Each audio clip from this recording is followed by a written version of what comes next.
தேவனுடைய போதனைகளை கேட்டு உங்கள் சுகவாழ்வு துளிர்க்க தொடர்ந்து இணைந்திருங்கள்.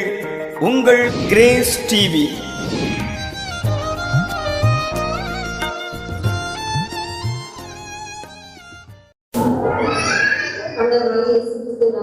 இந்த வருஷத்திலும் நம்முடைய பெண்களை சார்பாக ஒரு சிறப்பு பட்டியல் என்பது நடந்திருக்கிறார்கள். வாழ்வில் வெற்றிக்கு தேவையானது விசுவாசமே அல்லது ஜெபமே. இந்த தலைமையின் கீழாக நம்முடைய திருச்சபை பெண்கள் 6 பேர் இருக்கிறார்கள். அவர்களுக்கு நடுவராக நம்முடைய சபை ஊழியர் அவர்கள் இருக்கிறார்கள். இந்த பட்டியல் முடித்த பின்பு நாம் ஆண்டவரை செய்தியை நம் அம்மாவின் மூலமாக கேட்போம். ஆமென்.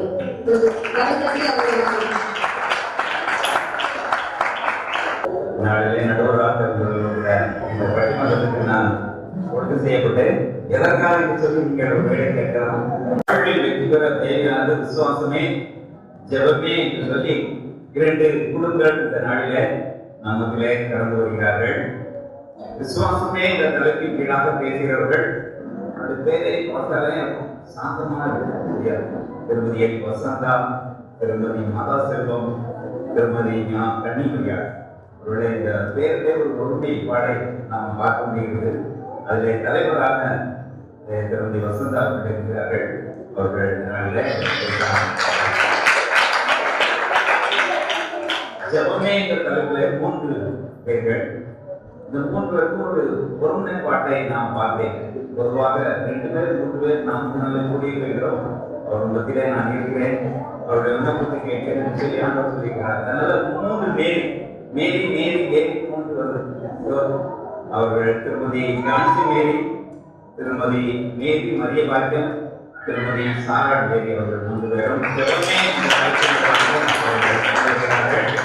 எங்களை தலைவராக திருமதி ஜான்சி மேரி இந்த நாளில் ஜெபத்தை உறுதிப்படுத்தி அவர்கள் அடுத்து சேர்க்கிறார்கள். நமக்கு நேரம் இல்லாதனால அவர்கள் இந்த நாளில் நாம் அவர்களுடைய அவருடைய உறுதியான காரியங்களாக நாம் கடந்து வருகிறோம். உங்களுடைய வேதத்தில் ஜெபம் விசுவாசம் இந்த 2 காரியங்களும் அமைந்திருக்கிறதை நாம் பார்க்க முடியும். உங்களுக்கு ஒரு கேள்வி, யாரெல்லாம் விசுவாசத்தோடு கை வைக்கிறார்? யாருமே இல்லையா? விசுவாசமே ஜெயத்தை கொடுக்கிறது. ஏன்னா அவங்க பேசும்போது நீங்க கொஞ்சமா சப்போர்ட் பண்ணணும். சரியா? நல்லது. ஜெபமே சொல்றவங்க நிறைய பேர் வயதுல. அதனால நாங்க ஜெபத்துலயும் இல்லை, நாங்க விசுவாசத்துக்கு இல்லை. எங்களுக்கு விசுவாசமும் வேண்டாம், எங்களுக்கு ஜெபம் வேண்டாம் அப்படின்னு சொல்ற மாதிரி இருக்கு. சரியா? எல்லாரும்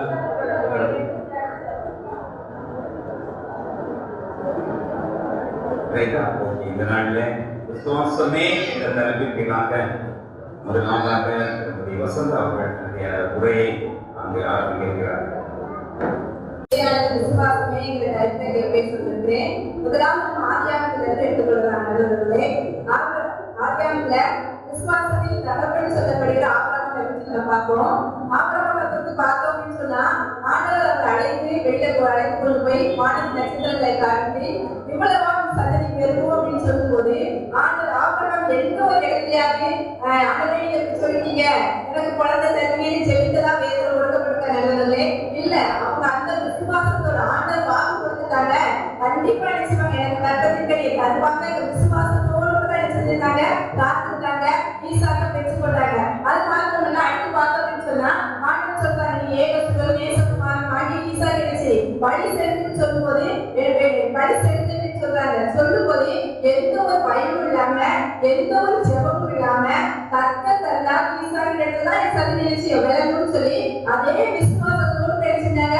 போய் வழி செலுத்த போனாங்க, விசுவாசத்தை படிக்க வச்சுட்டாங்க, ஈசாக்க திரும்ப வச்சு கொண்டாங்க. இதுல எந்த ஒரு இடத்தையும் ஜெபிச்சதான் நிச்சயம் கொடுக்கப்படவே இல்லை. அதுக்கு பிறகு பார்த்தோம் அப்படின்னு சொன்னா நம்ம தாவீது பார்த்தோம் அப்படின்னு சொன்னா ஆண் பெண்கள் ஒரு சிறு பையனா தான் இருந்தாங்க.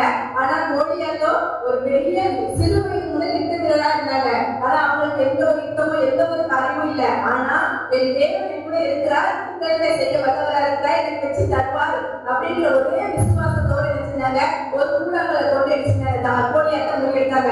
இல்ல இல்ல உங்களை பயந்துட்டாங்க அப்படின்னு சொன்னா இல்ல இருக்க கோலியாத்த நான் ஒரு நிமிஷம் போய் எனக்கு ஜெபிச்சாதான் வச்சு தருவாரு, நான் ஒரு நிமிஷம் போய்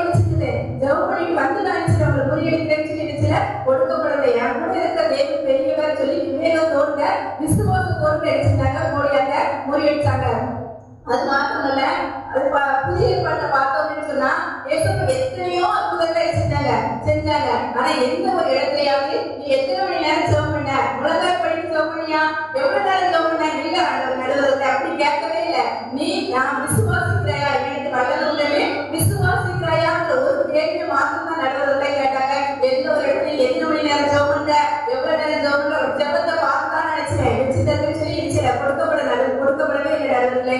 அதனால வாழ்க்கையில வெற்றி பெறுவதற்கு தேவையான விசுவாசம் தான் சொல்லிட்டு, அதே போல நடுவர்களே ஆவின் கனி இருக்கிறேன், ஆவின் வரங்கள் ரெண்டுலையுமே பார்க்க அப்படின்னு சொன்னா விசுவாசம் மாத்திரம் தான் கொடுக்கப்பட்ட நடுவர்களே.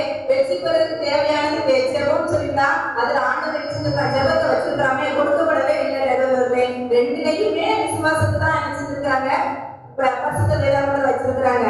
அது மாத்திரமல்ல, விசுவாசத்தை பார்க்க அப்படின்னு சொன்னா வேதத்துல 455 முறை விசுவாசம்ங்கிற வார்த்தை வருது.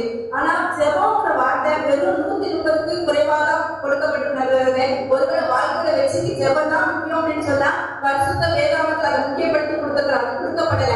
அது மாத்திரமல்ல, எபிரேயர் 11ஆம் வசனத்துல அதிகாரத்துல பார்த்தோம் அப்படின்னா ஆண்டவர் அவ்வளவு ஒரு முக்கியத்துவம் கொடுத்து விசுவாசத்துக்கு மாத்திரம் அந்த முழு அதிகாரமே எழுதப்பட்டிருக்கு நம்ம பார்க்கிறோம். அதனால விசுவாசம் தான் நம்மளுடைய வாழ்க்கைக்கு வெற்றி பெற முக்கிய காரணம். ஒரு நடுவர்கள் ஒரே ஒரு கேள்வி மட்டும் கேட்டு உங்களோட என்னோட வாதத்தை முடிக்கிறேன்.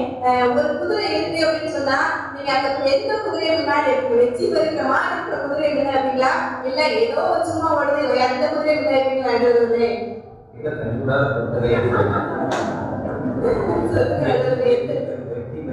எப்பவுமே தெரிஞ்சு போச்சு, இந்த இதுல நம்மளோட வாழ்க்கைக்கு வெற்றி பெறுவதற்கு விசுவாசம் தான் நல்லது தெரிஞ்சு போச்சு, தெரிஞ்சு போச்சு. அதனால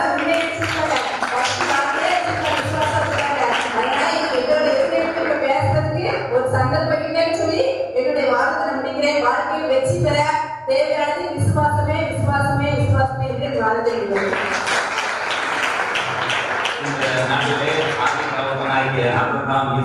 மையமாக வைத்து ஒரு விசுவாசத்திலே உறுதியாக இருந்தார்கள். அது மட்டுமில்லாமல் தாவீது கோலியாத்தை ஜெயிப்பதற்கு விசுவாசமே காரணம். அது மட்டுமில்லாமல் விசுவாச பட்டியல் ஆவியின் கனி என்று சொல்லப்படுகிற அந்த 9 கனிகளிலே விசுவாசம் இருக்கு, ஆவியின் வரங்கள் விசுவாசம் இருக்கு என்று அடித்தரமாக குதிரையை வைத்து அவர்கள் ஜெயம் பெறும்படியாக இந்த நாளில் சொல்லப்பட்ட கருத்துக்காக ஆண்டவருக்கு நன்றி. தொடர்ந்து அவர்கள் விசுவாசத்திலே பலப்பட அவர்களுக்கு உதவி செய்வோம். இந்த நாட்டில் ஜெபமே ஜெயம் என்று சொல்லி பேச வருகிறார் ஜான்சி தந்தையார், வாழ்வோடு கூட வருகிறார்.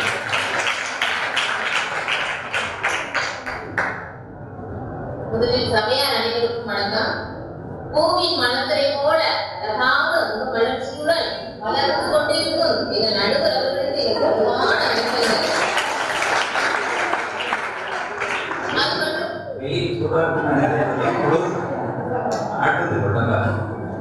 அது மட்டும் இல்ல, எங்கள் எதிரகையில் இருக்கும் விசுவாச சகோதரிகளுக்கும் என் பணிவான வணக்கங்கள்.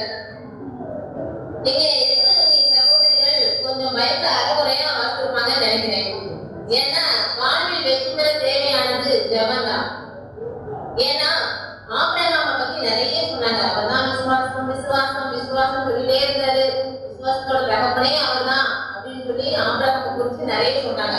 ஆனா அந்த ஆபிரகாம் தான் தனக்கு ஈசாக்கு வேணும் அப்படின்னு சொல்லி தன்னுடைய மனைவி சாராளுக்காக ஜெபம் பண்ணாங்க. இதை நம்ம ஆதியாகமம் 17ஆம் அதிகாரத்துல வாசித்து பார்க்கலாம். ஜெபம் பண்ணனாலதான் கடவுள் என்ன பண்ணாரு, ஈசாக்கு என்ற அற்புதமான மகனை அவருக்கு கொடுத்தாங்க.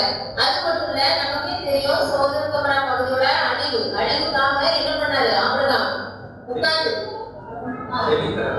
ஜெபித்தார். நடுவர்களே அது சொல்லுங்க ஃபர்ஸ்ட். அது ஃபர்ஸ்ட் 50 நீதிமன்றம் ஆரம்பிச்சு அப்படியே குறைச்சு ஒரு 10 நீதிமன்றங்களுக்காவது கொஞ்சம் இறங்குகிறேன் அப்படின்னு சொல்லி என்ன பண்ணியிருப்பாரு ஆபிரகாம் ஜெபம் பண்ணியிருப்பாரு. இதெல்லாம் அவங்க வாசிக்கல போல. அது மட்டும் இல்ல, வேற என்ன சொன்னாங்க, ஈசாக்கு ஜெபம் பண்ணல அப்படின்னு சொன்னாங்க. ஆனா ஈசாக்கும் ரெபேக்காளுக்காக என்ன பண்ணாரு ஜெபம் பண்ணாங்க. அதுக்கு இன்னொன்னு சொன்னாங்க, ஆவியின் கனி ஆவியின் வரம் எத்தனை அப்படின்னு சொல்லி அந்த உங்க லிஸ்ட்ல அவங்க ஜெபமே இல்ல அப்படின்னு சொல்லிட்டாங்க. ஆனா இந்த ஆவியின் வரம் ஆவியின் ஜெபத்தையும் அவங்க வீட்டுல உட்கார்ந்து வாங்கிடுவாங்களா சொல்லுங்க பார்க்கலாம். வீட்டுல இருக்கிறவங்க கிடைச்சிருமா? இல்ல என்ன பண்ணணும், அதுக்கு கண்டிப்பா அதான் ஜெபம் கண்டிப்பா அந்த ஆவியின் வரத்தையும் அந்த ஆவியின் கனிகளையும் பெறதுக்கு கண்டிப்பா ஜெபம் தான் அவசியம். சரி நடுவர்களே, உங்கள்கிட்ட ஒரு கேள்வி. ஒரு நாளைக்கு நீங்க எத்தனை மணி சாப்பிடுவீங்க? நடுவர்களே, 3 வேளை. முடிந்தால் 4 வேளை. சந்தர்ப்ப சூழ்நிலையில 5. சரி நடுவர்களே, நம்ம இதுதான் சாப்பாடு தான் முக்கியம் கொடுக்கும். மேக்சிமம் கண்டிப்பா எல்லாருமே எத்தனை வேளை சாப்பிடுவோம் தவறாங்க? 3 வேளை சாப்பிடுவோம். ஆனா நம்ம பைபிள்ல எடுத்துக்கிட்டோம் அப்படின்னா தானியேல் என்ன பண்ணாரு அப்படின்னா 3 வேளையும் ஜெபத்தை தான் மையமா வச்சிருந்தாரு. 3 வேளையும் ஜெபம் தான் பெருசு அப்படிங்கிறது இதுதான் முன்னாடியே தெரிஞ்சிருந்தாரு. எனவே ஜெபம் தான் அப்படிங்கிறது நம்ம பைபிளே வந்துருச்சு. சரியா? அதுக்கப்புறம் புதிய ஏற்பாடுல நம்ம பார்த்தோம் அப்படின்னா இயேசுவோட வாழ்க்கை வரலாறு நம்ம வாசிச்சிருப்போம். அதுல ஆண்டவர் சொல்லி என்ன பண்ணாரு அப்படின்னா 40 நாள் உபவாசம் தெரிவிச்சாரு, இருட்டோட எழுந்து தெரிவிச்சாரு, அதிகாலையில தெரிவிச்சாரு, மாலையில தெரிவிச்சாரு அப்படின்னு சொல்லி நிறைய இடங்கள்ல கொடுத்திருப்பாங்க. அற்புதம் செய்யணும் அப்படிங்கிறதுக்கு முன்னாடியே அவர் என்ன பண்ணிருப்பாரு? தெரிவிச்சிருப்பாரு. இதனால நம்ம புதிய ஏற்பாடு வரைக்கும் நம்ம பார்த்தோம்னாலே என்னதான் இருக்கு? அதிகமா ஜெபம் தான் இருக்கு. அதனால எனவே வாழ்வில் வெற்றி பெற ஜெபமே ஜெபமே என கூறி எனது உரையை முடிக்கிறேன்.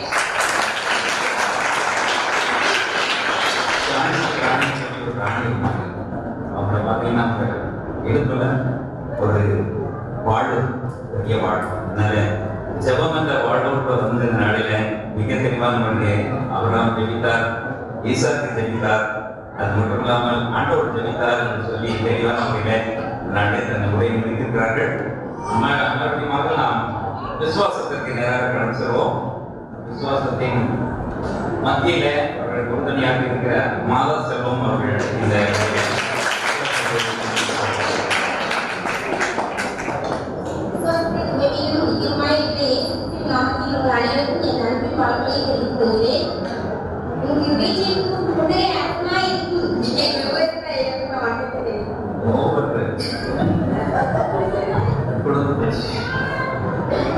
விசுவாசம் இல்லாமல் தேவனுடைய கூடாத காரியம் என்னென்றால் நாம் ஒருவரும் கடவுளை ஒரு காலம் கண்டதில்லை. ஆகவே நாம் தேவனை தரிசித்து நடவாமல் விசுவாசத்தை தரிசி நடக்கிறோம். ரோமர் 10:11 அவர் விசுவாசிக்கும் எவனோ அவன் எட்டப்படுவதே இருக்கிறது. சாத்தான் மேசாக் ஆபத்து கூட அக்னியின் சூளையில் போடும்போது அவர்கள் பயப்படவே இல்லையா? நாங்கள் ஆராய்க்கும் தேவன் எங்களை தப்புவிக்க வல்லவர் என்று விசுவாசத்தோடு கூட தான் இந்த இடத்துல போட்டாங்க. ஒரு மொழி கூட தராங்க.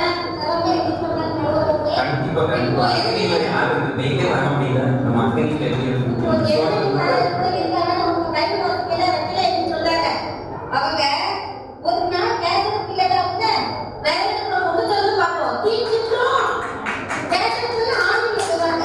அங்க போய் பிள்ளைங்க சொல்றோம் அவங்க என்ன சும்மா இருப்பாங்க. சரியா? நீங்க அவங்க கேட்டு சொல்லுங்க. நாங்க பைபிள் படிக்கல நாங்க பைபிள் படிக்கிறோம் எங்க பைபிள்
தானியேல் ஒரு சேதம் ஏற்படல.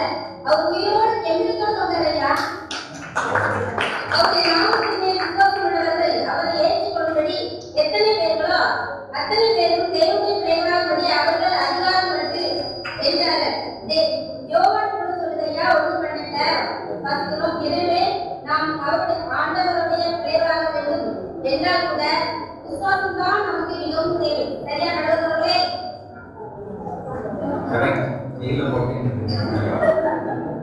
விசுவாசனாலே மோசே இஸ்ரவேல் ஜனங்களை செங்கடலை உலர்ந்த துறை ஐயா உலர்ந்த துறையை நடக்க வச்சாங்க. எகிப்து அப்படி செய்து போது அவங்க அழிந்து போனாங்க. விசுவாசத்தினாலே எரிகோ பட்டணத்தின் மதில்கள் 7 நாட்கள் சுற்றி வரப்பட்டு விழுந்தது.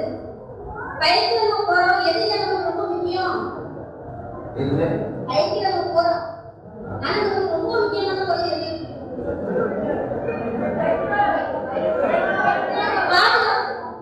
பாதுகாப்பு எது முக்கியம்? பயிற்சியில போறோம், இந்த காரியம் எது முக்கியம்? ஐயா, பயிற்சியில போறதுக்கு ஹெல்மெட் எப்படி? பயிற்சி எப்படி போகிறது, ஹெல்மெட் எப்படி முக்கியமோ அதுபோல் ஒவ்வொரு கிறிஸ்தவர்களுக்கும் விசுவாசம் என்றும் ஏதாவது முக்கியம். அந்த விசுவாசம் இருந்தால் மட்டுமே மனிதனையும் மேற்க முடியும், சாத்தானின் நட்சத்திரங்களையும் அழிக்க முடியும். எனவே வாழ்வில் வெற்றி பெற தேவையான விசுவாசமே விசுவாசமே என்று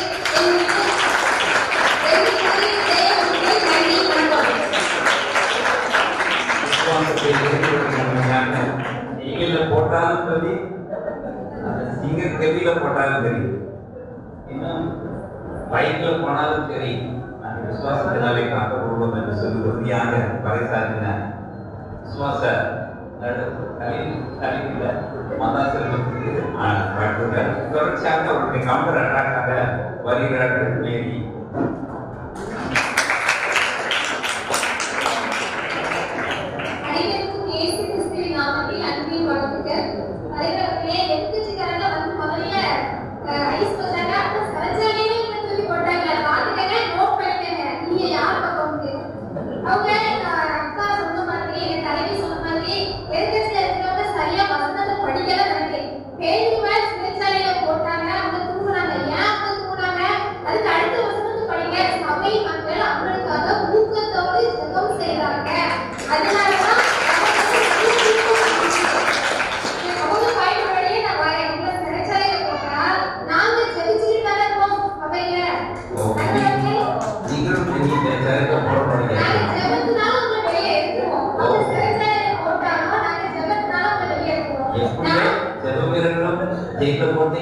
விசுவாசம்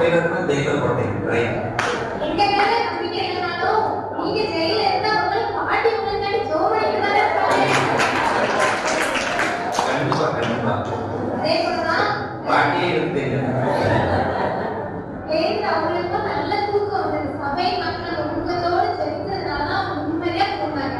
யோகா குறித்து பாக்குறோம். ஏசப்பா நினைவே பட்டணத்துக்கு அனுப்புனாங்க. அந்த ஜனங்கள் ரொம்ப பாவம் செய்யறாங்க, நீ போய் அந்த தீர்க்க தரிசனம் சொல்லி அப்படின்னு சொன்னோடனே யோகா போய் அந்த ஜனகணத்துல சொல்றாங்க, இந்த பட்டணம் என்ன செய்யும் போது அழிக்கப்பட போகுது அப்படின்னு சொன்னோடனே உடனே அவங்க என்ன பண்ணாங்க, நெட்டுடுத்தி சாம்பல் உட்கார்ந்து ராஜா வந்து மிருக ஜீவன்கள் வர நெட்டுடுத்தி உட்கார்ந்தாங்க. உபவாசித்து ஆண்டவர் நோக்கி பார்த்தாங்க. அதனால அந்த பட்டணம் காக்கப்பட்டுதான் படலாம். ஆண்டவன் இறக்கமும் மன உருக்கமும் நீடிய சாந்தம் உள்ளவர் என்பது அவனுடைய ஜெபத்தினால் கண்டிப்பா. அதனால எந்த ஜனங்கள் பாவத்துல இருந்தாலும் நம்ம ஜெபிக்கும் போது கர்த்தர் அருகில் இருந்து நம்மள நிச்சயமா பாதுகாப்பாங்க.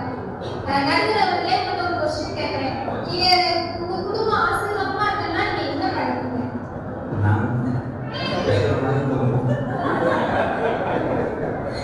ஜெபிப்பீங்களா? ஜெபிப்போம் கண்டிப்பா. அதே போலதான் வேதாகமத்துல யாக்கோபுக்கு மனுஷனை பத்தி நம்ம பார்க்கிறோம். ஜெபத்திலே உறுதியாக இருப்போம். யாக்கோபு ஜெபித்தாங்க, தேவரீர் என்னை ஆசீர்வதித்தாலொழிய நான் இப்படி போகட்டேன்னு சொல்லி அவங்க ஜெபித்ததுனாலதான் யாக்கோபு என்ன செஞ்சாங்க, ஆசீர்வதிக்கப்பட்டாங்க. அதே போலதான் நம்ம ஒவ்வொருவரும் நம்ம குடும்பம் ஆசீர்வாதமா இருக்கணும்னா நம்ம என்ன செய்வோம், ஜெபிக்கதான் செய்வோம். வேத வசனம் கூட சொல்கிறது, என் நாமம் தரிக்கப்பட்ட என் ஜனங்கள் தன்னை தாழ்த்தி ஜெபிக்கும் போது அந்த தேசத்துக்கு சேமத்தை கொடுப்பேன் சொல்றாங்க. நம்ம ஜெபித்தா மாத்திரம் தான் நம்ம தேசத்திற்கு ஒரு சேமத்தை கட்டளையிடுவாங்க. நெகேமியாவை குறித்து நம்ம பார்க்கிறோம். நெகேமியா எருசலேம் நகரம் இடிக்கப்பட்டு தீக்கிரையாக்கப்பட்டு இருக்கிறதுன்னு சொல்லி கேள்விப்பட்டோடனே உடனே அவங்க என்ன செஞ்சாங்க, சில நாளாய் துக்கிட்டு உபவாசித்து அழுது பரலோகத்தின் தேவனை நோக்கி அப்படி ஜெபிச்சாங்க. அவங்க ஜெபிச்சதுனால 52 நாட்களுக்குள்ள அந்த எருசலேம் அழகும் என்ன செஞ்சது, கட்டப்பட்டது. அதே போல வசந்தக்கா சொன்னாங்க, வேதாகமத்தை சரியாக வாசிக்கல நினைக்கிறேன். விசுவாசத்தை குறித்து நிறைய இருக்கு, ஆனா ஜெபத்தை குறித்து ஒரு வசனமே இல்லைன்னாங்க. தாவீது பச்சைகா விஷயத்துல பாவத்துல விழுந்த போது அவங்க என்ன செஞ்சாங்க, பாவ மன்னிப்பு ஜெபம் எடுத்தாங்க. சங்கீதம் 51 நம்ம தினம் சபை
அதனால யாருக்கு ஜெபித்தார் ஏமித்தார் என்று சொல்லி தெளிவான சொன்ன வார்த்தைகள் இன்னும் ஜெபத்தை மையமாக வைத்து பல கருத்துக்களை எப்படியோ நம்மள ஜெயிக்க போட்டாங்க.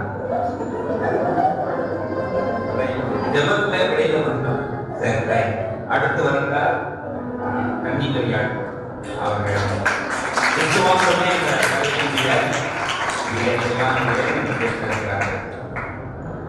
உலக ரட்சகராக இயேசு கிறிஸ்துவின் நாமத்தில் அனைவருக்கும் என் அன்பும் வாழ்த்துக்கள்.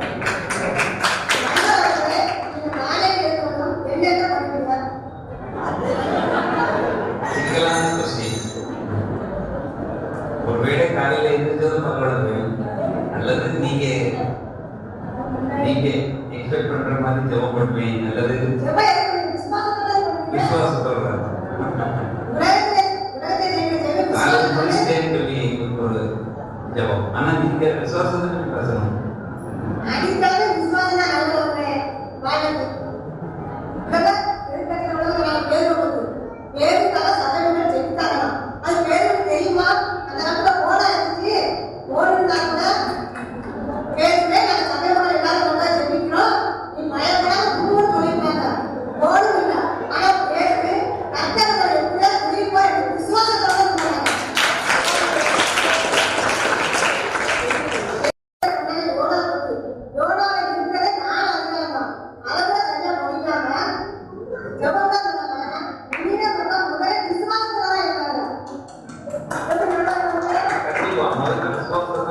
விசுவாசித்தார்கள். அதுக்கு பிறகு நிறுத்தி ஜெபம் பண்ணார்கள்.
சடங்குகளிலே வீடு முளைப்பிக்க, வீடு லேட்டா வீடு குட்டி கட்ட, வீடு பிரதிஷ்டை பண்ண, இப்படி எல்லா நல்ல காரியங்களுக்கும் ஃபர்ஸ்ட் நம்ம என்ன பண்ணணும் நடந்தவர்களே?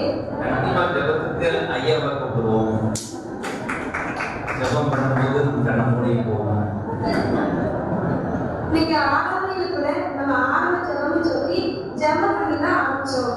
ஜெபம் இல்லைன்னா நம்ம வாழ்க்கையில ஜெயமே இருக்காது. முடிவும் ஜெபத்துல தான் முடிக்கிறோம். எதிரணியினர் விசுவாசத்தை பத்தி பேசினாங்க. ஆனா நான் ஷீலா அம்மா அவங்க வீட்டுக்கு போகும்போது ஒரு கரப்பாம்பூச்சியை பார்த்த உடனே எதுக்கோ காப்பாத்துங்க, எதுக்கோ காப்பாத்துங்க அப்படின்னு சொல்லிட்டு கட்டு ஏறி நிற்கிறாங்க. அப்ப வந்து ஜெபம் தான் பண்ணாங்க. அன்னால் ஆலயத்துல வந்து கண்ணீரோட ஜெபிச்சாங்க. அதனால சாமுவேல் தீர்க்கதரிசியை பெற்றுக்கொண்டாங்க. எஸ்தர் 3 நாட்கள் உபவாசத்தை ஜெபிச்சாங்கன்னு பைபிள்ல வாசிப்போம். எஸ்தர் மட்டும் ஜெபிக்காம இருந்திருந்தாங்கன்னா யூதர்கள் அவ்வளவு பேர் கொல்லப்பட்டிருப்பாங்களே.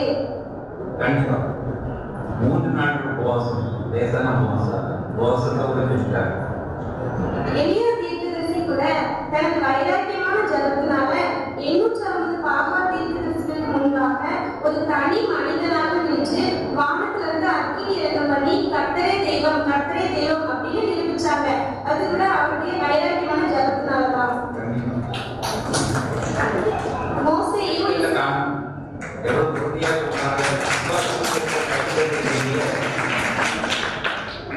இஸ்ரவேல் ஜனங்களும் செங்கடலை கடந்து வந்தாங்கன்னு எதிரணியினர் பேசினாங்க. அதே ஜனங்கள் மோசே 10 கட்டளையில சீனாய் மலையில ஆண்டவருக்கு வழங்கிட்டு வருவதற்குள்ளாக பொன்னினால ஒரு கண்ணுக்குட்டியை செஞ்சு ஆண்டவருக்கு கோபம் ஊட்டினாங்க. ஆண்டவர் அவங்களை அழிக்கணும் அப்படின்னு நினைச்சிருந்தாங்க. அப்போ மோசே மட்டும் அவங்களுக்காக பயந்து பேசி மன்றாடி ஜெபிச்சாங்க. அப்படி மன்றாடி ஜெபிச்சதுனாலதான் அவங்களுடைய பிள்ளைகளாவது கானான் தேசத்துக்குள்ள பிரவேசிச்சாங்க. அது மட்டும் இல்ல, நம்முடைய ஆண்டவராகிய இயேசு கிறிஸ்துவும் தம்முடைய சிலுவை பாடுகளை நிறைவேற்றுவதற்கு முன்பு கெத்செமனே தோட்டத்துல வியாகுலத்தோடு ஜெபிச்சாங்க. தூங்கி கொண்டிருந்த சீசர்களிடம் நீங்க 1 மணி நேரமாவது வீட்டிலிருந்து ஜெபிக்க கூடாதா என்று தானே கேட்டாங்க. நீங்க விசுவாசத்துக்கு கேட்கலையே. நீங்க சோதனைக்கு உட்படாதபடிக்கு விழித்திருந்து ஜெபம் பண்ணுங்கள் அப்படின்னு இயேசு பவுல் சொன்னாங்க. அதே போல நம்முடைய சீசர்களுக்கும் எப்படி ஜெபிக்கணும் அப்படின்னு சொல்லி பரமண்டலில் இருக்கிற எங்களுக்கு இதாக இந்த ஜெபத்தை கற்றுக் கொடுத்தாங்க. ஜெபம் வந்திருக்கு, விசுவாச வீரர்கள் ஜெபம் குறைவா இருக்கு. விசுவாச வீரர்கள் பட்டியல் பற்றி எபிரேயர் வாசிப்போம். ஏசப்பா யோவான் 17ஆம் அதிகாரம் ஃபுல்லா ஆண்டவர் வந்து சீசர்களுக்காக ஜெபித்த காரியங்கள் இருக்கு. அந்த அதிகாரம் முழுவதுமே ஆண்டவர் சீசர்களுக்காக ஜெபித்த காரியங்கள். அதனால ஜெபம் தான் முக்கியம். ஆண்டவருடைய 2ஆம் வருகைக்கு நம்ம ஆயத்தம் மாறிக்கொண்டிருக்கோம். ஆண்டவர் நம்மளுக்கு என்ன கற்றுத்தாருன்னா லூக்கா 1ஆம் அதிகாரம் 36ஆம் வசனத்துல, ஆகையால் இனி சம்பவித்துக் போகிற இவைகளுக்கு எல்லாம் நீங்கள் தப்பி மனுஷகுமாரனுக்கு முன்பாக நிற்க பாத்திரவான்களாக எண்ணப்படுவதற்கு எப்பொழுதும் ஜெபம் பண்ணி விழித்திருங்கள் என்று நமக்கும் ஆண்டவர் கற்றுக் எதிரணியினர் அப்போஸ்தலர் 16:31 பவுலும் சீலாவும் சிறைச்சாலைக்காரனுக்கு சுவிசேஷம் சொன்னாங்கன்னு சொன்னாங்க. அதுக்கு முன்னே என்ன நடந்தது உங்களுக்கு தெரியுமா நண்பர்களே? அப்போஸ்தலர் 16:25 பவுலும் சீலாவும் நடுராத்திரியில சிறைச்சாலையில ஜெபம் பண்ணி தேவனை துதித்தார்கள். அதனால சிறைச்சாலையின் அஸ்திவாரங்களே அசைந்தது, கதவுகள் எல்லாம் திறந்தது, கட்டிகள் எல்லாம் கலைஞ்சு போனது. அப்போதான் சிறைச்சாலைக்காரனுக்கு இயேசுக்காக அறிவிச்சாங்க. இதுக்கு காரணம் பவுல் சீலாவுடைய நடுராத்திரி ஜெபம் தான். காத்துக்குள்ள நடுராத்திரி ஜெபத்தின் வல்லமைய மூளையால் சாதிக்க முடியாததை முழங்கால் ஜெபத்தினால் சாதிக்கலாம் என்று சொல்லி நம்ம வாழ்க்கை வெற்றிகள் தேவையானது ஜெபமே ஜெபமே ஜெபமே என்று சொல்லி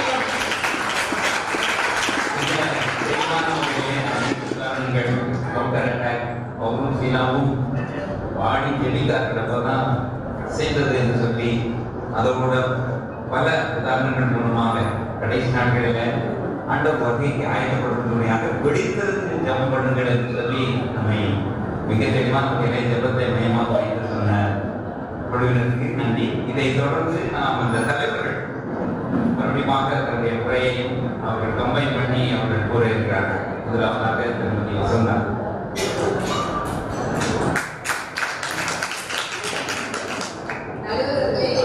ஒரு தெளிவான பதிலே இல்லை. தானியல் ஜெபிச்சாங்க, அண்ணா ஜெபிச்சாங்க, தாவீது ஜெபிச்சாங்கன்னு சொல்லி ஜெபத்தை பத்தியே பேசுறாங்க. இன்னைக்கு அவங்களோட வாழ்க்கையில இப்படி ஜெபம் இருக்கான்னு மட்டும் கொஞ்சம் சிரித்துருவாங்க. சான்ஸ் கேட்கலையா இருக்கிற வேண்டியதை சொன்னாங்க. தானியல் நினைச்சுட்டாங்க 3 வேளை சாப்பிடுற மாதிரி நினைச்சுவேன் சாப்பிட்டாங்க. 3 வேளை ஜெபிக்காங்கன்னு சொன்னாங்க. அவங்க போற ஸ்கூல் போற அவசரத்துல கண்டிப்பா ஒரு நிமிஷம் விசுவாசம் ஜெபம் ஆயிடுச்சு. கண்டிப்பா விசுவாசம் நான் நினைச்சேன் விசுவாசத்தோடு சொல்லி முதல்ல விசுவாசம் தான் மனுஷன் நடுவதற்கு அவங்களோட வாழ்க்கையில இருக்கும். ரெண்டாவது நடுவே இருக்கிற வேலையை சொல்றாங்க அதிகாலையில ஜெயிப்பேன் பார்த்தா தெரியும். காலையில இருந்துச்சாங்க குறைந்ததுதான் கேட்கறது நடுவதற்கு அதிகாலையில ஜெயிப்பு வச்சுல விசுவாசத்தோட குறைந்ததுதான் நீங்க வரைக்கும் கேட்க காலையில ஜெயிப்புதான் எனக்கு பார்க்க தெரியும் நடுவதே. மூணாவது சொன்னாங்க அந்த வேலைக்கா 3 செய்யாத முழங்காய் செய்யும். எஸ்தர் ராஜா உபாசம் ஜெயிட்டாங்க. அண்ணா வந்து காலேஜ்ல ஜெயிட்டாங்க. இன்னைக்கு நம்மளோட ஆலயத்திலே எஸ்தர் நடுவதே உபாசத்தோடு ஒரு மாசத்துல ஒரு நாள் கொடுக்கும். எத்தனை அந்த வேலையில எத்தனை ஆத்மாக்கள் சபை நினைச்சிருக்காங்க.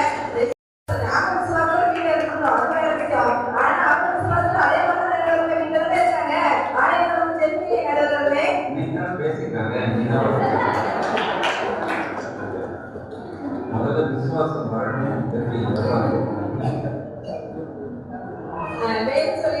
யோவான் 6:47 விசுவாசிக்கிறவனுக்கு நித்திய ஜீவன் உண்டு என்று மெய்யாகவே உங்களுக்கு சொல்கிறேன் என்று சொல்லி உங்களுக்கும் நித்திய ஜீவன் போன ரொம்ப ஆசைக்குள்ள நினைக்காதானே? கண்டிப்பா செமித்தாதான் நித்திய ஜீவன் போகணும்னு சொல்லப்பட கடவுளே. நீங்க விசுவாசித்தீங்க அப்படின்னு சொன்னாலே நித்திய ஜீவன் உங்களுக்கு கண்டிப்பா உண்டு. என்னை நோக்கி கர்த்தாவே கர்த்தாவே என்று சொல்லுகிறவனுக்கு நித்திய ஜீவன் கிடையாது. ஆனா என்னை நோக்கி விசுவாசிக்கிறவனுக்கு நித்திய ஜீவன் உண்டு தான் வேற சொல்லுது. அதனால அவங்க ஒருவேளை சொன்னாங்க மூளை முழங்கால் சரி ஒரு ஆண்டுக்கு முன்பாக நீங்க பாக்குறவங்க என்ன பண்றதுக்கு நீங்க எச்சம் பண்ணுங்கன்னு சொன்னாங்க. முன்னவனா நினைக்கலாம் நடுவதே நித்திய ஜீவனுக்கு போகணும் அப்படின்னு சொன்னா விசுவாசத்தை மாத்திரதான் நிச்சயம் விட போக முடியும். ஒருவேளை அவங்க வாசல் வரைக்கும் நிக்கிறது நம்ம பெரிய காரியம் கிடையாது நடுவதே. ஆண்டு ராஜ்யத்துக்கு பிரவேசிக்கணும். அதனால நீங்க முதலாவது நித்திய ஜீவனுக்கு ஆயுத வாழ்க்கை செய்ய விசுவாசிங்க. அது எதிர்த்து இருக்கிறவங்களையும் விசுவாசத்துல பலப்படுத்துங்க. பார்த்தோம்னு சொன்னா ஒரு மாட்டு வண்டி இருக்கு அப்படின்னு சொன்னா அந்த மாட்டு வண்டிக்கு அச்சாணி இல்ல அப்படின்னு சொன்னா அந்த வண்டியை சரி ஓடவே ஓடாது. அது போலதான் நம்மளோட வாழ்க்கையில விசுவாசம்ன்ற ஒரு அச்சாணி இல்ல அப்படின்னு சொன்னா நம்ம பரலோக ராஜ்யத்துக்கு கிடைச்சவே முடியாது, போகவே முடியாது. அது மாத்திரமல்ல வேதத்தை நம்ம பார்த்தோம்னு சொன்னா விசுவாசிக்கிறவனுக்கு எல்லாம் கூடும். இதுதான் அப்படின்னு சொல்ல ஒரே வார்த்தை நாட்டை செஞ்சுட்டாங்க முடிச்சுட்டாங்க. விசுவாசத்தால் எல்லாத்தையும் பெற்றுக்கொள்ள. அதனால வாழ்க்கையை வெற்றி பெற தேவையானது விசுவாசமே. அது மாத்திரமல்ல நீங்கள் விசுவாசம் நித்திய ஜீவனை பெறணும்னு சொல்லி இந்த வாழ்க்கை கொடுக்கிறேன். நன்றி வணக்கம்.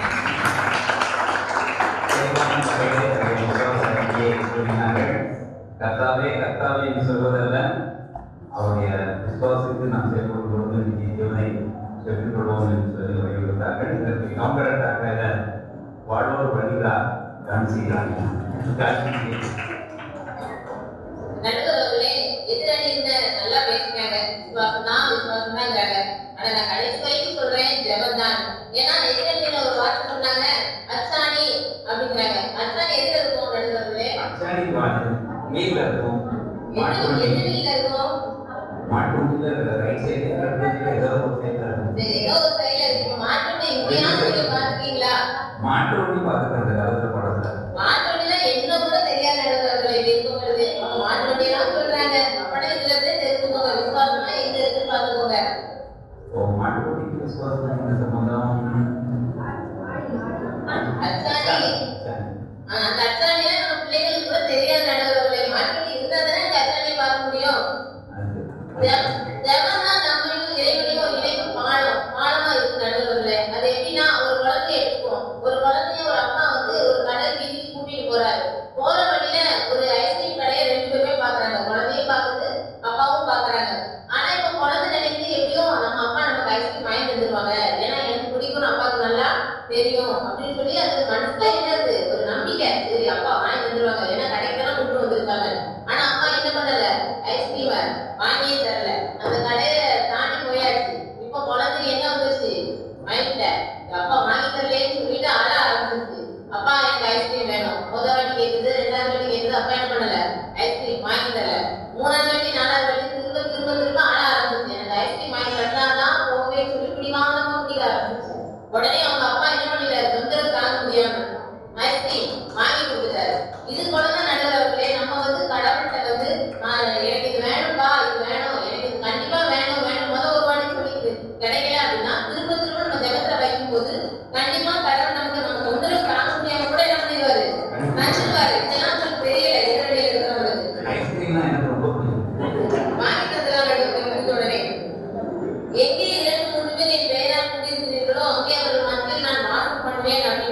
ஏசுப்பா சொல்லியிருக்காங்க.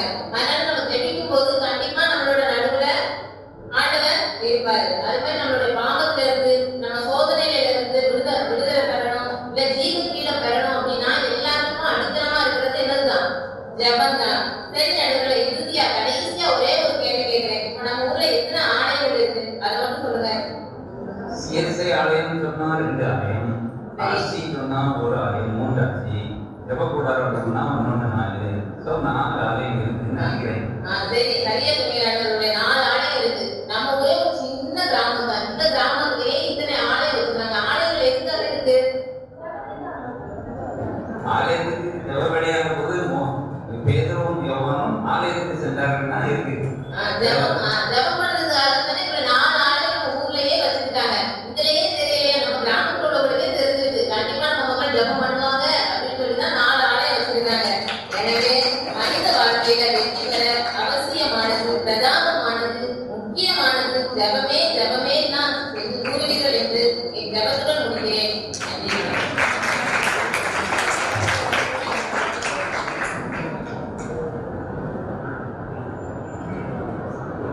மிக தெளிவான முறையிலே ஆலயத்தை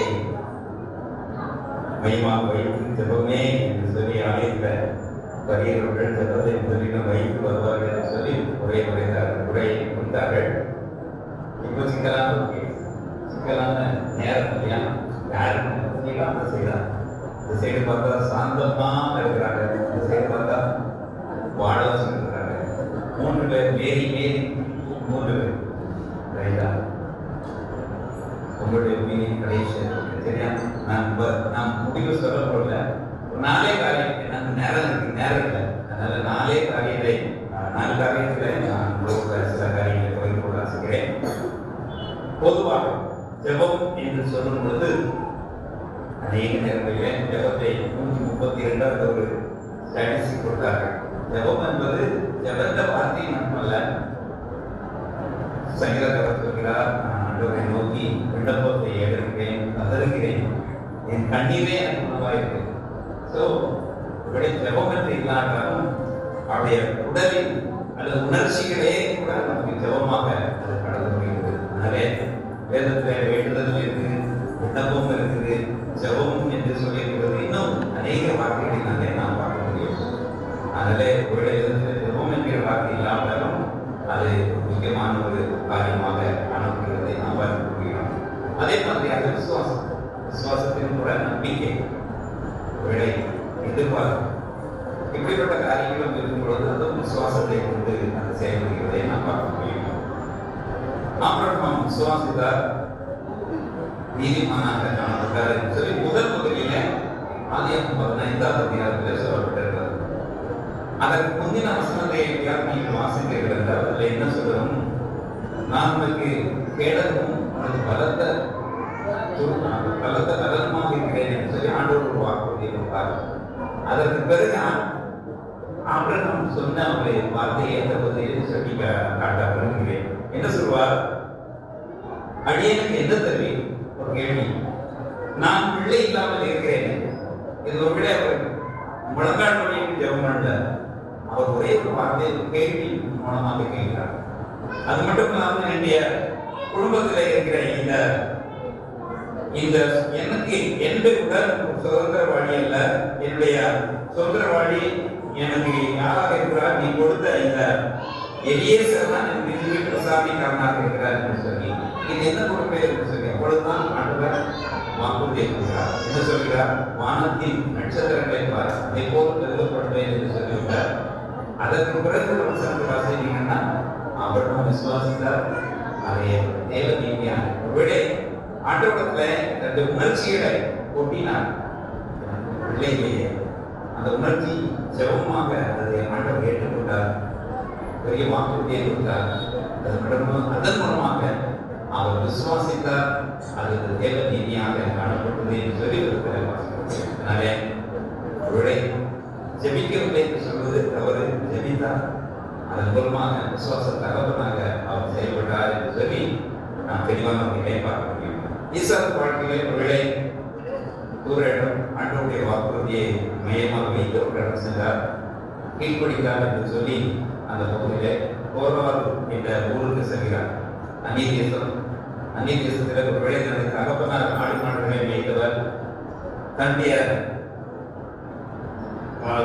நெக்ஸ்ட் ஜெனரேஷன் கூட ஆடு மாடுகள். ஆனால் இவர் போய் என்ன செய்கிறாரு, விவசாயத்தை பண்றாரு. normal. சரி, தூர இடத்துல போய் வெளி இடத்துல போய் விவசாயம் பண்ணா என்ன கஷ்டமா இருக்கு. விசுவாசத்திலே முடியாத செயல்படுற காரியம் கர்த்தர் எனக்கு எப்படி காக்கப்படுவார். அதுக்கு பிறகு அபிமேலைக்கு இருக்காரு. நீங்கள் வாசித்தீர்கள் 6வது அபிமேலைக்கு வருவார். கர்த்தர் ரோடு இருக்கிறார் என்று சொல்லி நாங்கள் அறிந்து கொள்வோம் என்று சொல்லி, அது மட்டுமில்லாமல் கர்த்தரானே ஆசீர்வதிக்கப்பட்டவர் என்று சொல்றார். ஸோ ஆசீர்வதிக்கப்பட்டவர் அல்லது கர்த்தர் ரோடு இருக்கிறார் என்றால் அந்த உறவு வித்தியாசமான உறவு. அது ஒருவேளை விசுவாசம் மட்டுமல்ல, அது வேறு விதமான ஒருவேளை அவர் முழங்கால் படித்து ஜெபிக்கிறார்கள். ஆனால் ஆண்டவரோட பேசுகிற மக்களாக மனிதனாக, ஆண்டவருடைய வார்த்தைகளை கேட்கிற மனிதனாக காணப்பட்டார் என்று சொல்லி அதுவும் ஒரு ஜெபம் தான். அது மட்டுமல்லாமல் விசுவாசத்திலே அவர் தூர வெளிதேசத்திலே அவர் விதை விதைத்தார். ஆண்டவர் 100 மடங்கு பலனளித்தார் என்று சொல்லி பார்க்கிறோம். அதிலும் கூட ஒருவரை 2 கலந்து இருக்கிறதை நான் பார்க்க முடியும். அடுத்தபடியாக அன்னாடி ஜெபம். எல்லாத்தையும் சொல்லவில்லை, அன்னாடி ஜெபம். தேவரே அவங்க அன்னாடி ஜெபத்தை திரும்பமாக நீங்கள் வாசித்தீர்கள். தெளிவான வகையிலே ஒரு காரியத்தை நாம் சொல்ல முடியும். என்ன, அன்னாடி ஜெபித்தார், அதோடு ஜெபித்தார். சேனைகளின் கர்த்தாவே என்று சொல்லி ஆரம்பிக்கிறார். அவருடைய முதலிலே சேனைகளின் கர்த்தர் சொல்லி ஒரு வார்த்தை வருகிறது. அந்த அன்னாடி ஜெபத்தில் வெற்றி வழங்கும் ஆண்டவரே என்று சொல்லி அவள் சொல்கிறார். அதற்கு பிறகு அடியானை சிறுமியை பாருங்கள் என்று சொல்கிறார். அதற்கு பிறகு உன்னை என்னை மறவாமல் என்று சொல்லி, இதுதான் என்ன, ஒருவேளை ஆண்டவர் மேல் இருக்கிற அநாதியான விசுவாசம் என்று சொல்லி இருக்கிறார். அதன் மூலமாக சொல்லுகிறார். எனக்கு ஒரு குழந்தை பாக்கியம் பொறுத்தை தெரிவிக்கிறார் என்று சொல்லி, அது மட்டும் இல்லாமல் 2வது அதிகாரத்துல அவள் பிள்ளை பிறந்து அவளுடைய ஆலயத்துக்கு சென்று விட்ட பிறகு அன்னாள் ஜெபம் பண்ணி ஆண்டவரை துதித்தவாள் என்று சொல்லி அங்கே பார்க்கிறோம். அதாவது வரிசையாக நீங்கள் வாசித்தீர்கள். ஆண்டவருடைய தன்மைகளை முழுவதாக அவர் சொல்லுவதை பார்க்கிறோம். உறுதியிலிருந்து மனிதனை தூக்கி எடுக்கிறார் என்றெல்லாம் பார்க்கிறோம். அது ஜெபம் தான், ஆனால் விசுவாசம் உள்ள ஒரு ஜெபம் என்று சொல்லி ஆண்டவர் மேல் உள்ள பூர்ணமான விசுவாசம் என்று சொல்லி பார்க்கிறோம். தெளிவான விலை 2 கலந்து இருக்கிறதை நாம் அறிந்துள்ளோம். அடுத்தபடியே 2வது பாயிண்ட், புதிய ஏற்பாடு. இதுவரை ஒரு 5 நிமிஷம் நேரம் கடந்து ஒரு சின்ன ஒரு குறிப்பை சொல்லணும். புதிய ஏற்பாட்டு பேரு ஒருவேளை நான் நினைத்தேன், பெண்கள் ஞாயிறு, அந்த பெண்களாக நடத்தப்படுகிற ஞாயிறு, இதுல நமக்கு என்ன சம்பந்தம் என்று சொல்லி நினைத்தேன். ஆனா தெரியும், பர்பஸாக ஜெயில போடுறதுக்காக, ஜெயிலிருந்து எடுக்கிறதுக்காக போடுகிற ஒரு காரியம் சரியா. அவருடைய சபையார் ஜெபித்தார்கள், மனைவி ஜெபித்தார். நான் ஒரு சின்ன சிந்தனை வந்தது. இந்த ஆள் நம்ம பேரெல்லாம் கேட்க மாட்டான், இந்த ஆளுக்கு ஒரு 2 நாள் ஜெயில கிடக்கணும்னு சொல்லி ஒருவேளை சபையை ஜெபித்திருக்க வாய்ப்பு இருக்கு இல்லையா. அதனால இந்த புத்தியிலே ஆட்சி நினைக்கிறேன். ஜெபம் என்பது ஒருவேளை விசுவாசத்திலே எதிர்க்கப்படுகிறது. அந்த கோதை இந்த பெண்ணுக்கு எப்படி சொல்லி போலாம் வேண்டாம். ஏன்னா அவள் வரலாம், எல்லாரும் ஜெபிக்கிறாங்க. கோதை கதவுக்குள்ள பேதுருவின் சத்தத்தை கேட்கிறார். பேதுரு கூப்பிட்டாருன்னு தெரியல, அண்ணாவுடைய காலடி சத்தம். ஸோ எத்தனை பேர் ஜெபிச்சாலும் அந்த ஒருத்தருக்கு எப்படியாவது வருவார் வருவார் வருவார் வருவார் சொல்லி இருப்பார். சரியா, அதனால அந்த விசுவாசம் அது ஒரு ஆழமான விசுவாசம். ஜெபித்தார்கள், அதோட விசுவாசம் உடைய பேதுரு தூங்கினார் என்று சொல்லி அதுவும் கூட அவருடைய விசுவாசமாக காணப்படும் என்று சொல்லி. அதனாலே இந்த பகுதியிலும் கூட 2 விதமான காரியங்கள். சப்போஸ் சரியாக அழைக்கப்பட்டால் விசுவாசத்தோடு வெளியில மனித உள்ள 2 காரியத்துக்கு நல்ல படிப்புமே சொல்லி நினைக்கிறார்கள். ரைட்டா. 3வது அடுத்து இயேசு கிறிஸ்து நம்ம ஒரு மாதிரி அதை அநேக காரியங்களை சொல்லலாம். ஆனால் அந்த சிக்னல் பேட் சிக்னல் ஏன்னா ஏற்கனவே 2 வகைங்க பேட் சரியா டேஞ்சர் கிரீன் கொடுத்தீங்கன்னா ஒரு விடை நான் பேசலாம். ஒருவேளை அநேக நேரங்களிலே நாம் இதை ஒரு சுருக்கமாக சொல்கிறேன். ஜெபித்தார், மாதிரியை காண்பித்தார், ஜெபிக்க கற்றுக்கொண்டார். அது மட்டும் இல்லாமல் தன்னிடத்தில் வருகிறவர்களை விசுவாசத்துல சோதித்தார். சரியா? தாவீது குமாரனே எனக்கு இறக்கும் என்று சொன்ன நேரத்தில் விடுதலை கொடுத்தார், அநேகருக்கு கொடுத்தார். ஆனால் போகும்போது என்ன சொன்னார்? உன் விசுவாசம் உன்னை ரட்சித்தது என்று சொல்லி.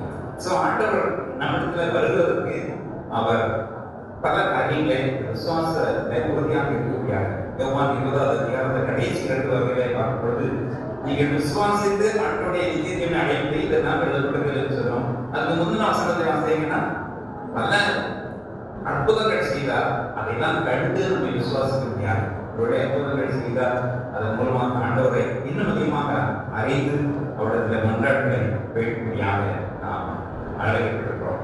அத்திமரத்தின் சபீபை நாம் வாசிக்கும் பொழுது, நீங்கள் விசுவாசம் உள்ளவர்களாய் ஒருவருடைய ஜெபத்திலே எதை கேட்கிறீர்களோ அதை உங்களுக்கு கொடுப்பேன் என்று சொல்லி, விசுவாசம் உள்ளவர்களாய் ஜெபத்திலே கேட்கிறீர்கள். ஆண்டவருக்கு தவறு சிந்தத்தை நிறைவேற்றியான ஒரு கதையிலே வந்தால் அதன் மூலமாக ஆண்டவர் ஆண்டவர் பிதாவை தேர்வுள்ள விசுவாசம், அதன் மூலமாக ஜெப வாழ்க்கை, அதன் மூலமாக பெரிய அற்புதங்கள் சொல்லி பார்க்கிறோம். 3வது காரியம் ஆலய ஆராதனை முடிவு ஒருவேளை ஆரம்பமும் ஜெபம் முடிவு ஜெபம். ஆனால் இடையில விசுவாச அறிக்கை ஒன்று சரியா? அது நம்முடைய பிரசங்கத்துக்கு முன்பாக விசுவாச அறிக்கை சரியா? நான் இருந்தாலும் சம்பவம் ஒரு நாள் ஆலய ஆராதனையில விசுவாச பிரமாணம் இல்லாமல் இருந்தால் அதனால ஜெபத்தோடு ஆரம்பித்து ஜெபத்தோடு இருந்து விசுவாசத்தோடு அறிக்கையில பண்ணப்படுகிற காரியம். அநேகரை பல விதமான நிகழ்வுகளுக்கு கூப்பிடுகிறோம், எல்லாரும் கூப்பிடுறோம். விசுவாசம் உள்ளவர்களாக அவர் ஜெபிச்சா நமக்கு ஏதாவது நடக்கும், ஆண்டவர் உதவி செய்தவாறு சொல்லி அங்கே பார்க்க முடியும். ஒரு வேலை தான் நாம் அனுப்புகிறோம். இந்த தினத்தில் ஒரு ஜெப ஐக்கியத்திற்கு ஒரு விசுவாச வீரர் கடன் சென்றாங்க. கடன் செல்லும் போது சொன்னாங்க, சார் தெரிவிச்சுக்கோங்க. பொதுவாக வாழ்க்கையில விசுவாசம் என்று சொன்னாலும் ஜெபம் என்று சொல்கிற ஒரு காரியம் மிக தெளிவாக அனுப்புகிறதை நாம் பார்க்க முடியும். பார்க்க சொன்னாலும் விசுவாசத்தில் தான் இருக்க மாட்டோம், விசுவாசத்தில் சொல்ல மாட்டோம்னா அண்டவே சொல்லி சரியா? போதும் ஒன்றா எனக்கு தெரியல. கடைசியாக ஒரு காரியத்தை நான் சொல்லி முடிக்கிறேன்.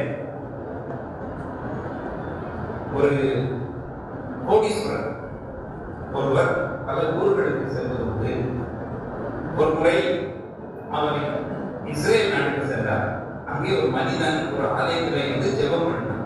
கைகளை மனதுக்கு ஏதாவது உயர்த்தி ஜெபம் பண்ணினான். ஜெபம் பண்ணும்போது பார்த்துக்கிட்டே இருந்தார். ஒருவருமாக ஜெபம், தன்னை மனைவிக்காக ஜெபம், மனைவி தேவைகளுக்காக ஒரே அவனுக்கு தேவையான பணம். பொதுவாக இவர் கோடீஸ்வரர் நம்ம எங்கு போனாலும் பணத்தை வீசி அழுகிறார் ஒரு மனிதர்.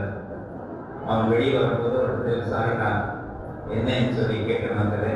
மனைவிக்கு $10,000 தேவைப்படுவதற்காக நான் ஜெபிக்கிறேன் என்று சொன்ன மாதத்தில் அவரிடத்துல சரியான $10,000 இருந்தது. அதனால அதை கொடுத்து விட்டு ஒரு வார்த்தையை சொன்னாராம், நீ எந்த நேரத்தில் என்னிடத்துல கேட்டாலும் நான் உங்களுக்கு பணம் கொடுக்குறேன்.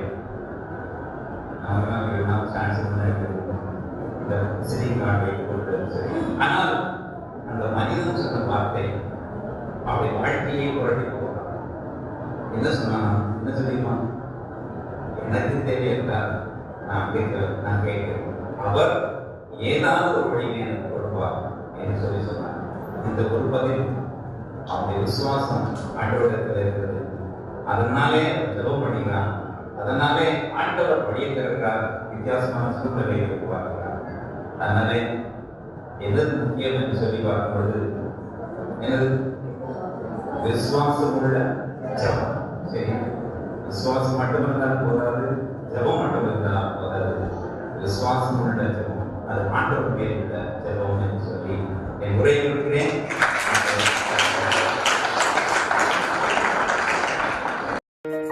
தேவனுடைய போதனைகளை கேட்டு உங்கள் சுகவாழ்வு துளிர்க்க தொடர்ந்து இணைந்திருங்கள். உங்கள் கிரேஸ் டிவி.